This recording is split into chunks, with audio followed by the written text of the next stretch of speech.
And speaking of bubbles popping, I don't know if you're up to date with like this whole red pill community space, which is what this is. It's essentially like a reference to the Matrix, unlocking the truth and, you know, the cold hard truth of how to deal with women and become a high value man and all that shit. And the Fresh and Fit podcast, which actually had those OnlyFans women on, they had a feud with another podcast within the space, and essentially we're outed for like bribing women to come onto the podcast, and you know the exchange would be that they get to fuck the women before these women would get on.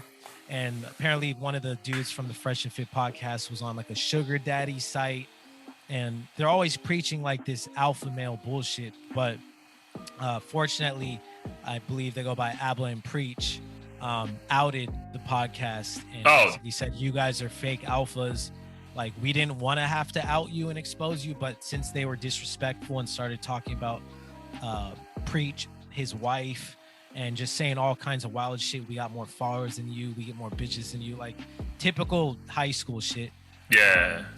Now Fresh and Fit is thrown under the fire, and people are beginning to expose this bullshit culture. And it's sad because it targets men with low self-esteem who've been unsuccessful with women and are just looking for a community to belong to. And I just find it so ironic. Like, do you really think alpha males would be spending hours on YouTube taking notes how to be an alpha male from some random fucking guru? Yeah. Maybe has some credentials, but I find it hard to believe that the men out there getting all kinds of pussy are on YouTube learning this shit. Maybe it helped you in one or two instances, but you are not inherently this perfect alpha male that you think you are just because of one or two things Kevin Samuels or any of these dudes might have said to you that clicked. Yeah, 100%. Dude. I didn't realize he added them though. That's fucking dope. So like, did they have like a comeback post yet or no? No, they basically apologized, and it got pretty serious because they brought someone's fucking wife into it. Oh wow. And they diss like this pretty Preach. He's like this bulky Haitian dude, and he's like, yo, I'll be back in Miami, like if you're trying to square up. And the dude got scared, bought a gun. Apparently a goon like who used to be on the show showed up to the podcast with the gun. So like this situation got definitely out of control. And of course, you know, alphas who aren't supposed to be emotional got hella emotional about this shit. And it just got out of hand.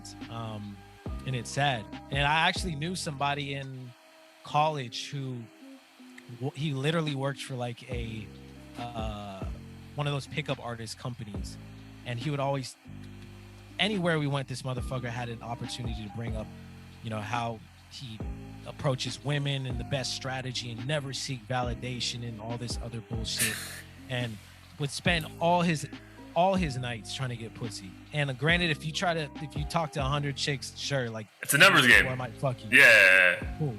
But I remember in college, he got so angry when he was part of a dance group that was on television, and none of the girls were running up to him, and he got all butthurt and was like, "Oh, I dance better than these motherfuckers. Like, how come they're not talking to me?" So clearly, it's all just like a fraudulent.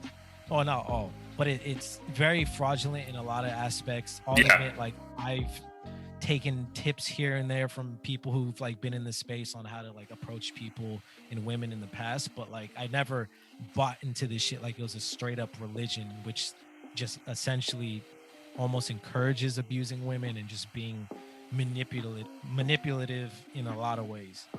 Yeah. It definitely has a cult following, and like in the negative connotation that word carries, like fully.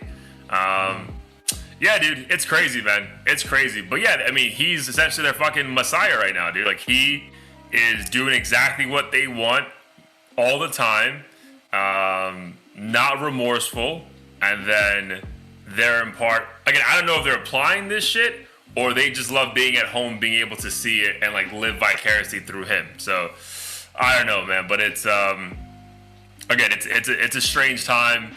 Again, like I said before, I don't think this podcast disagrees with the context of the shit Kevin Samuel says, but just the approach, bro. And the approach seems very again, it's so outlandish that it can't just be by coincidence anymore, right? It's not just, oh, you came on the show, oh, well, you said this about me. It's like, no, bro, this is now just who you are. And like, you're doing this because you know you have, you know, the same way, like I said, Trump, like, you know, he has people he needs to keep engaged. You know, your fans, you need to keep them engaged. So again, they're not going anywhere anytime soon, but I really do wonder, like, long term, like the fans and him and like other similar platforms, like I feel like you're gonna look back and be like, really, bro? Like, we had to be this hard? Like, that's what we did to make money back then? Like, all right. And I don't even necessarily want like these dating gurus or whatever to go away, because I think they do provide valid insight. Yeah, there's some value for sure. Yeah. But then, like, I saw this video of the Abba and Preach dudes, the dudes who exposed Fresh and Fit. They were arguing, or one of the members was arguing with a guy who I believe was tied to the Fresh and Fit cast, and he had a whiteboard on the back of him that said "No simping." And I'm like, damn, if this isn't a cult, then I don't know what the fuck. Wow.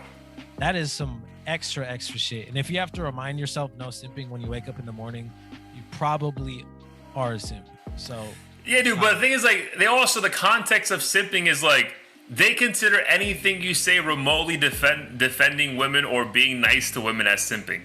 Like, yeah. Like, what, bro? Like, we were like, punch a bitch in the face when you. Yeah, dude. Like, it's corny, bro. And I don't want to quote a fucking 25-year-old rap lyric, but like, we all came, like Pac. We all came from women. Like, bro. How how does that not register, bro? Like, you know what I mean? Like, there wouldn't be a me without a female. So I'm gonna fucking turn around and be a dick to every female I know because they don't want to give it up to me exactly the time I want, or she thinks she's better than me, so I have to bring her down to my level. Like, I don't know, bro. That just seems odd to me. Like, odd. I think the real issue is, and a lot of the people in the community won't admit it, but they secretly, not admire, but desire, like, strippers and OnlyFans type chicks, the super scantily clad, you know, porn star looking type chick who, to begin with, is toxic, and they know that, and it drives them crazy that they won't get a woman like that. So they go to the extreme and feel like you basically need to treat them like shit.